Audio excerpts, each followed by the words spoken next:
Today on Monkey Life, Rodders has a strop when newly arrived chimp Nari tries to make friends. Yeah, you want to take a pill, my friend? No, Rodders. Alison has to step in and play mum for a newborn baby Loris. Here we go, we've got lapping. I'm sort of thinking little and often. And a fur-rubbing frenzy at the Capuchin enclosure.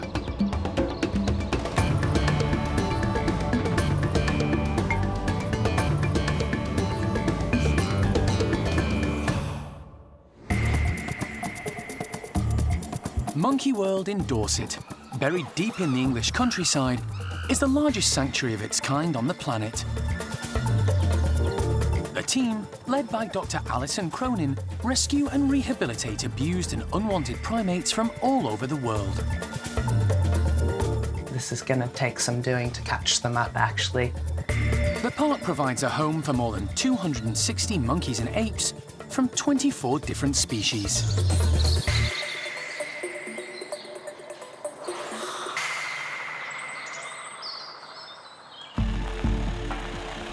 A few days ago, in the middle of the night, female chimp Nari arrived at the park following a long journey from Thailand. She was accompanied by Alison and Jeremy, who went to the Thai Wildlife Centre southeast of Bangkok to rescue her.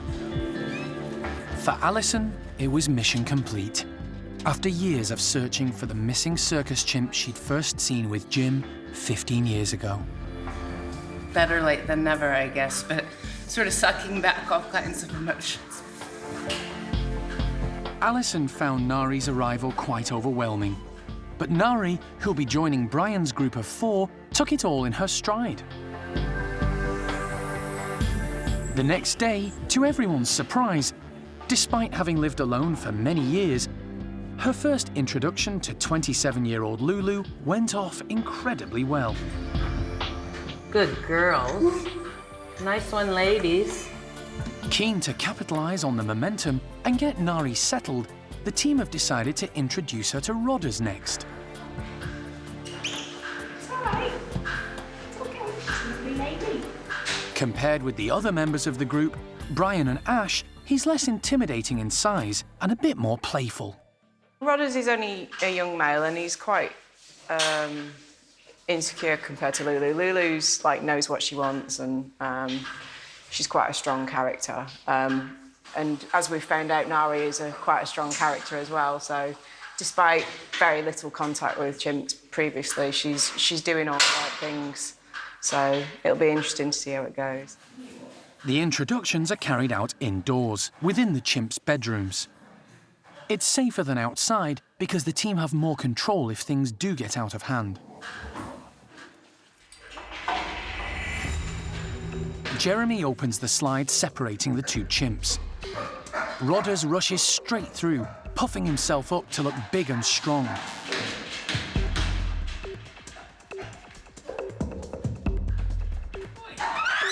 But when Nari approaches, she gets a dramatic response. It was all bluff and bravado. Rodders' reaction isn't unexpected. He was born at the park and hasn't met any new chimps since he joined the nursery as a tiny youngster. Without the company of Brian, Ash and Lulu to back him up, he's nervous. His fear grin is a reaction to the new chimp. But Nari isn't offended. She does her best to reassure Rodders, offering a hand of friendship. That's nice. Good girl. She even submissively presents herself by turning her back towards Rodders. Doing introductions with chimpanzees is never straightforward and easy, and you're sort of hopeful, I guess, that Rodders might have been a little bit easier going in that he's young. Hopefully her reaction would have been reasonably mellow about it, but he just lost the plot. But...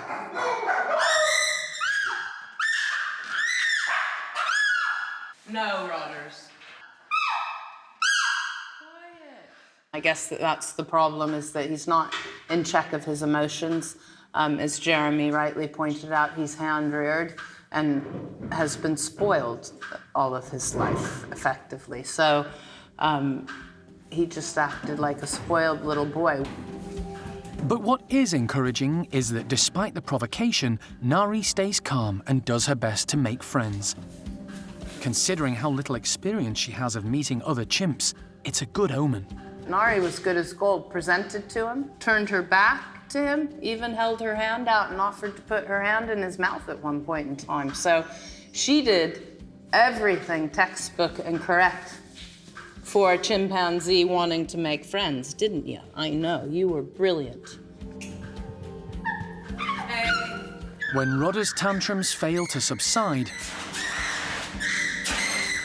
the team decide to separate the pair, closing the slide and bringing this introduction to a quick end. It's gonna be a little and often thing with Rodders and Lulu. Maybe at some point we try Ash. She's a big girl, and yeah, we'll have to see how we go. We'll play each day, day by day.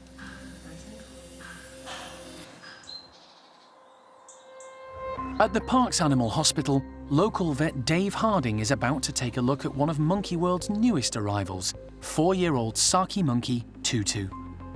From the day he was born at Sheldon Wildlife Trust in Devon, Tutu has suffered ill health.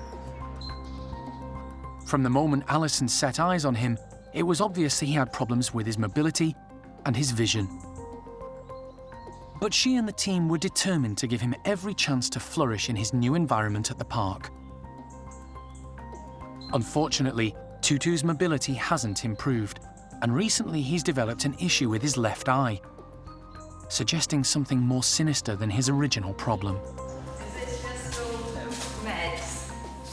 They've decided it's time to take a good look and investigate everything in one go, while he's under anaesthetic. We've got eye problems, we've got potentially neurological problems, we've got potentially some mobility problems. So we're just going to do a general screen today to see if we can do a full overhaul of his state of health. But first, Dave needs to put Tutu under. However, the young Saki monkey's a little reluctant to leave the safety of his box. Tutu may have health issues, but he isn't giving up without a protest, and lets the team know he's not happy. But they manage to anaesthetize him without additional stress. Now Dave can get to work.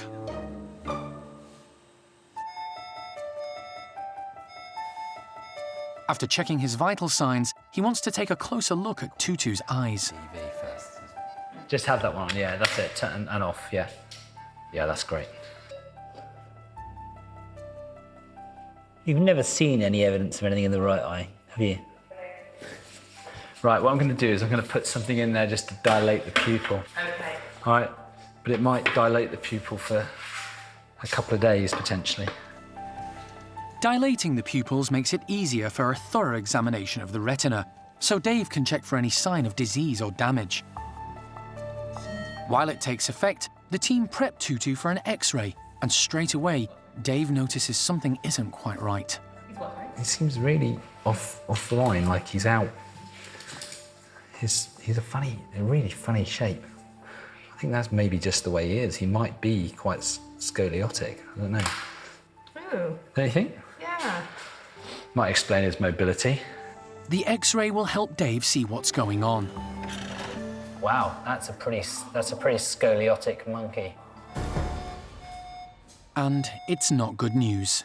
So he's got a real curve in his spine here. All right, you could tell from the time you put him on the X-ray plate that you couldn't actually get his spine central, and the spine is just bowing out really quite badly there. So that could easily affect his mobility. It's likely Tutu's spinal problems are congenital, something he's had from birth. But Dave also wants to check his vital organs. He performs an ultrasound. That's fine, I can't see anything abnormal there. Right, let's see if we can get some blood. Blood tests may indicate other potential abnormalities, but they need to be sent to a specialist lab, and the results won't come back for several days. That's enough. That'll be all right. That's fine. It's just a bit more just for the top them both up. Now the monkey's pupils are dilated, Dave can thoroughly examine his eyes. There's something very wrong with that left eye. It's really hard to see though. Yeah, the right eye looks okay. I mean, without any obvious experience of what a Saki monkey retina looks like. And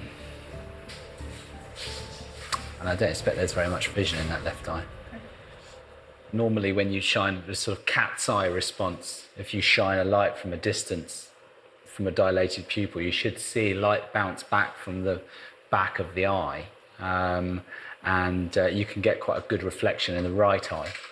But the left eye, which is the one that keeps getting the sort of deposits in it, we're not really getting any reflection at all. So either there's a problem with the back of the eye, meaning that it's not reflecting, or there's something in between the front and the back of the eye that's meaning that it's getting in the way. And so you might get that with a cataract, but you could also get that with a detached retina or something like that.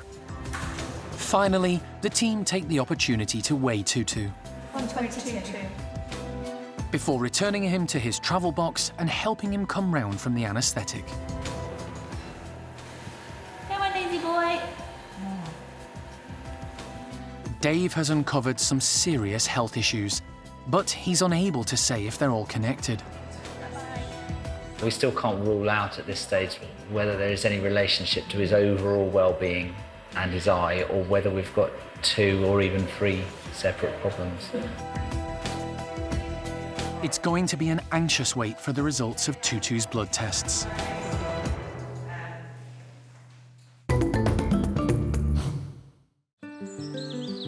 At one of the park's capuchin enclosures, Winslow's group of 17 are in for a stinky treat today. Donna and Sarah, from the primate care team, are busy distributing some rather smelly fruit and vegetables around the enclosure. They include onions, fresh chilies, and something a little more unusual, lemongrass. Donna gives it a bang to release the pungent but alluring aroma. So we're just bashing the lemongrass, and that should sort of help bring out all of the natural oils and things. They should do this themselves as well, but it might just give them a little bit of encouragement. The enclosure has recently been renovated with new climbing frames added, and lots of new hoses and ladders to encourage the capuchins to explore. They regularly have onions and chilies, but have never tried lemongrass, so it'll be interesting to see which they favour.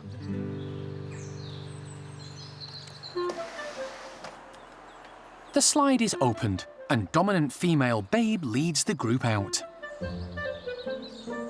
Onslow wastes no time heading straight for the exotic breakfast.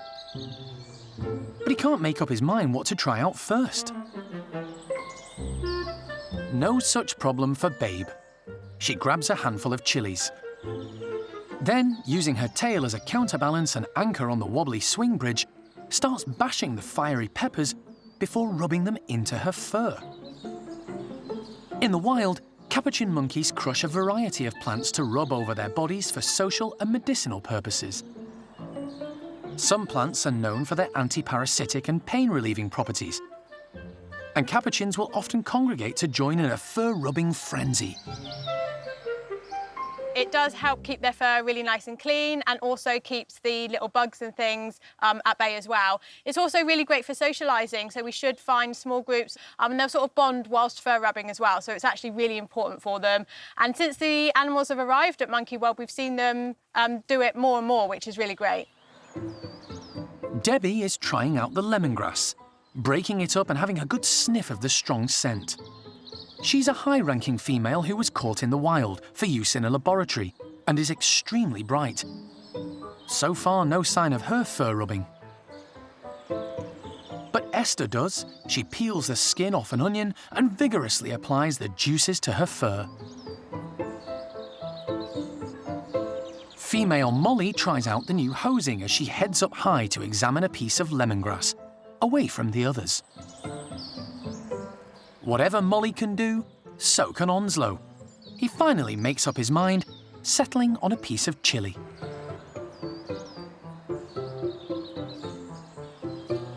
Elderly Leonie defies her age, hanging upside down on a suspended feeder, before abseiling down the rope with her food. It's been a good exercise for the group. The targeted enrichment aimed to encourage such wonderful natural behaviour has proved a hit. It's just 48 hours since Saki monkey Tutu had a major health check. Local vet Dave Harding discovered a major curvature to his spine, causing severe mobility issues for the youngster. A number of blood samples were also sent to a specialist laboratory. But before the results could even come back, Tutu's condition deteriorated further. He again took another very serious decline. He couldn't hold his weight on the branches. He was slipping off a lot. We had to go in and catch him so he wasn't falling on the floor. So the decision had to be made, knowing the issues he already had because of the vet day. We actually made the decision to put him to sleep.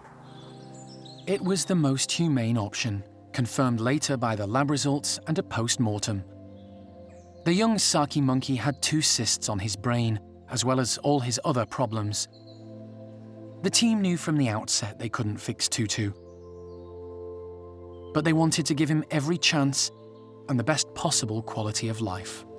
That time that he spent with us, the relationship that him and Chloe had was beautiful. It was like she'd taken on the role of mum again for him. And it was just really nice to give him that time with a family unit again. And just the 3 of them together, it was just really nice to see. So we will never regret the choice to bring him here at all. Now the priority will be to support Tutu's dad, Desmond, who will be wondering where the son he was so fond of has gone. It's a hive of activity at the park's Loris complex. The small monkey team have had a bit of a shock after checking on pregnant Loris, Nikki. She's just given birth to twins, again. This is big news for the park, because twin slow Loris births have not been documented before. Nikki was paired with Axel when they arrived at the park from Hong Kong. Within a few months, she gave birth to tiny twins. Sadly, after only a day, both babies died. Little is known about Loris breeding, or how common twins are, so it's tricky to gauge what to expect. The team are delighted with the new births, but are monitoring Nikki and the twins very closely. We're really pleased. However, one of the babies appears stronger and is up more in the right position, although I'm not sure, and I don't think that it has suckled. The other one has been left for an hour and a half, almost 2 hours now, on the side of the mesh in the tunnel inside the house, and its little arms, that you can see, are starting to go. Loris mothers are known to park their babies for short periods of time, but without the warmth and comfort of mum during the first crucial hours, the tiny Loris could get cold and dehydrated. It needs to suckle, and if it can't, it may not survive for much longer. Alison is so concerned about the infant's welfare, she's taken the difficult decision to intervene. I've never hand-reared a Loris before, but I'll give it a go. I know what signs to look for in those first hours or so. Then we'll get the team going and we'll look after this one. And tomorrow we'll have to wait and see what the other baby looks like and if it's become more distraught and clearly isn't suckling. But I don't know. I wish she would look after both of them. But in absence of that, we'll take over with one of them. Hand-rearing any primate is always a last resort. But with Nikki's past history of parenting, there's no choice. Being with mum is always better for a newborn, but this infant's best chances of survival lie with Alison and the team. Doesn't feel too cold. The baby is clinging onto the side of the tunnel, in an awkward position for Alison to reach. A bit sticky and smelly in here.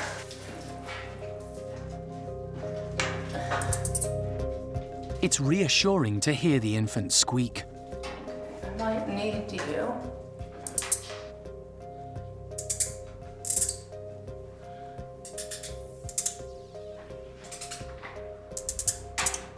The baby is just hours old, and he or she is already demonstrating the Loris vice-like grip.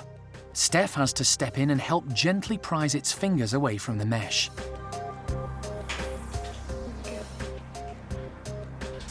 something. Finally, Alison can wrap the infant safely in a warm blanket. I think right now it's just bundling in to the nice warmth that's coming through the blanket on the heat pad. And we have little facial movements, so I think ready to suckle. But Alison is also concerned about the other twin, still with Mum Nikki. I'm hearing the other one clicking, grizzling, and crying a lot. I don't know that It's she's gonna feeding. make it. Yeah. I hate this part of it. When their little lives are in our hands and there's no good, clear-cut answer, it's really hard. But I think it's important that Nikki is given the chance to do her maternal thing, and as long as she's gonna keep that baby and look after it, I think we should give her the chance to do so. These are her babies. The tiny loris weighs just 34 grams. If it's going to survive the next 24 hours, it'll need to take in some fluid. It's gonna be starting out with a dropper. Come on, little one. Dehydration is the major concern for the tiny newborn. No one is sure if he or she has suckled yet. There we go, we've got lapping. I'm sort of thinking little and often. Determining the sex of the loris at this early stage is almost impossible. I don't know. Could be a slit in there. I can't really. I know. Sex unidentified as of yet. The baby loris will need constant monitoring throughout the night. He's so small and little that we keep him hydrated. I'll move on to milk formula, half strength. Maybe this next feed, because he's going to need some energy, being so small. And then wait for something to come out the other end. That's quite important now that he's getting fluids in. And then just moving forward to find a routine, which should be interesting because I really don't know what to expect. So yeah, we're just gonna have to wait and see how it goes.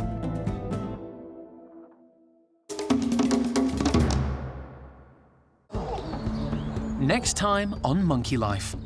After years in a cage, new chimp Nari sees the big outdoors for the first time. Here she comes. All right. Nari! Hi, you! But will she stay grounded? And woolly monkey Pakaya takes motherhood in her stride.